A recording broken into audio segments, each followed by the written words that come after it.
They say the mind goes before the body does, that memory is the first to leave. But that's not true. Memory doesn't leave all at once. It fades politely, a visitor slipping out the back door while you're distracted by something small, like the kettle boiling or a bird outside the window. By the time you realize it's gone, you can't remember what you've forgotten. They call it early dementia, but to me, it feels like being a ghost in my own house, walking through rooms I've known for decades, touching things that no longer tell me their names. My daughter says, I still seem sharp most days. I smile and nod, but inside I know sharp things still dull. And it's happening slowly, tenderly, without permission. It started with little slips. I'd misplace my glasses and find them in the refrigerator. I'd forget the kettle on the stove until the smell of burning metal filled the air. I laughed it off at first.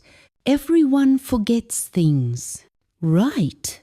That's what I told myself, that it was normal.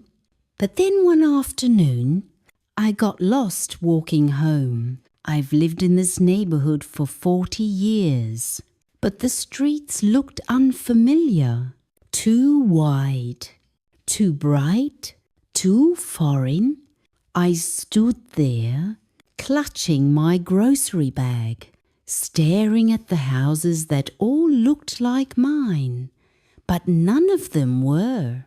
When a young man stopped and asked if I was all right, I lied. Just taking the scenic route, I said, but my hands were shaking so badly I dropped the bag.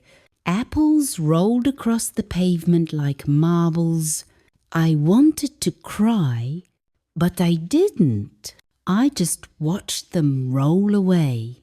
People think dementia is all confusion and forgetfulness. It's not. It's grief in slow motion. It's losing the people you love one memory at a time until even their faces start to feel like strangers you used to know. It's looking at a photograph and recognizing the smile, but not the story behind it. Sometimes I look at pictures of my husband and can't recall the sound of his voice. I know I loved him. I can see it in my eyes in those photos. But the memory of the way he said my name that's gone vanished like mist. When the sun rises, I try to summon it sometimes, whispering his name in the dark, hoping it will echo back from somewhere inside me. It never does. The doctor told me I should keep my mind active. Do puzzles, read, write, engage. But no one tells you how hard it is to keep engaging with a world that keeps slipping through your fingers. I used to read novels. Now, by the time I reach the second page, I've forgotten the first. I keep a notebook now, filled with reminders, names, recipes, fragments of thoughts. Sometimes I read my own handwriting and don't recognize it. That's the part they don't prepare you for, the loss of self. You forget your favorite color, your favorite song, your favorite meal, all the tiny details that make you you. It's like watching your own portrait slowly fade. Before this, I used to pride myself on remembering everything: birthdays, anniversaries, the details of every person I loved. I was the one who kept the family history alive, the stories, the traditions, the recipes passed down from my mother. I thought memory was love. Now, I'm not so sure, because even as the details slip away, I can still feel love.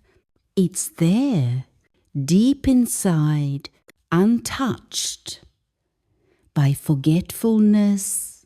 I may not remember the story of our first dance, but I remember how it felt to be held. I may forget the names of my grandchildren, but when they smile, my heart still stirs. Maybe that's what love really is, not something stored in the mind, but something woven into the body. Still, the loneliness of forgetting is like no other. People visit less often now. They say, "It's too hard seeing me like this," repeating the same stories, asking the same questions. I can't blame them. I imagine it must be painful watching someone you love disappear piece by piece. But the truth is, I feel it too. Every time I see pity in their eyes, I feel myself slipping further away. It's strange, isn't it? The more they try to comfort me, the more invisible I feel. Sometimes I wish they'd stop speaking softly and just talk to me, really talk as if I'm still here, because I am. Maybe not all the time, maybe not fully, but I'm still here. My daughter, Emily, is patient. She writes my name on things: Mom's glasses, Mom's keys, Mom's tea. She calls every morning to remind me to eat. I can hear the exhaustion in her voice sometimes. I want to tell her I'm sorry, not for forgetting, but for making her remember too much. She's carrying both our memories now. That's what this disease does. It doesn't just erase you, it transfers you piece by piece into someone else's mind. That's the cruel kindness of love. Someone always remembers what you can't. The house I live in now is small, safe, easy to navigate, but sometimes it feels like a maze. I wander from room to room, looking for something I can't name. It's not an object, it's a feeling, a sense of belonging, of familiarity. Sometimes I stand at the window and watch people walking by, and I envy them, not for their youth, but for their certainty. They know where they're going. They know who they are. I used to take that for granted. Now, every morning I wake up and reintroduce myself to my own reflection. There are moments, though small, are precious flashes when everything returns. A smell, a song, a light in the afternoon. For a second, I remember it all. The laughter, the warmth, the life I had. It's like standing in a sunbeam after years of shadow.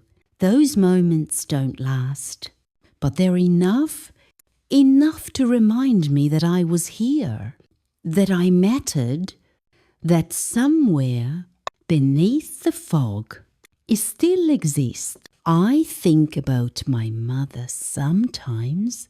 She used to forget things too. Back then, I was impatient. I'd correct her, remind her sharply, as if repetition could rebuild her. I didn't understand that forgetting isn't a choice. It's a surrender. I wish I'd been gentler with her. Maybe this is her last lesson to me to understand mercy. Mercy for those who forget and mercy for yourself when you start to fade. The nurses here are sweet. They talk to me like I'm still their equal, and I'm grateful for that. One of them, a young woman named Claire, told me once, "The mind forgets what the heart remembers." I think she's right. There's a kind of wisdom in losing memory, a stripping away of everything unnecessary. You stop pretending. You stop worrying about the future because you can barely remember the past. All that's left is this breath, this moment, this hand holding mine. Maybe that's not tragedy. Maybe that's grace. If you're listening to this and your mind is still sharp, use it. Fill it with moments, not just work or worry.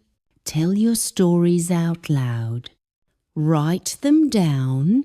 Share them with someone who will listen.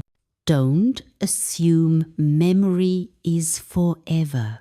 It's not. But connection that can outlast even the mind. Because when I forget my stories, maybe someone else will remember them for me. Maybe that's how love survives, not through memory, but through repetition, through being told and retold. I used to think the worst thing that could happen was forgetting who you are. Now I think it's never truly knowing. All my life I was busy, remembering everything for everyone else. The birthdays, the meals, the details, and I never stopped to ask myself who I was beneath all that. Now, as the world softens around the edges, I feel like I'm finally meeting the simplest version of myself. Quiet, still, unburdened by details. It's not so bad, this soft fading. Once you stop fighting it, sometimes when I lie in bed at night, I feel the memories moving around inside me. Not gone, just drifting, like stars beneath the surface of a lake. I reach for them, and sometimes they glow for a second, just long enough for me to smile. I don't know what comes after forgetting. Maybe peace, maybe light, maybe nothing at all. But whatever it is, I'm not afraid anymore. So if you love someone who's fading, don't pull them back. Sit with them. Hold their hand.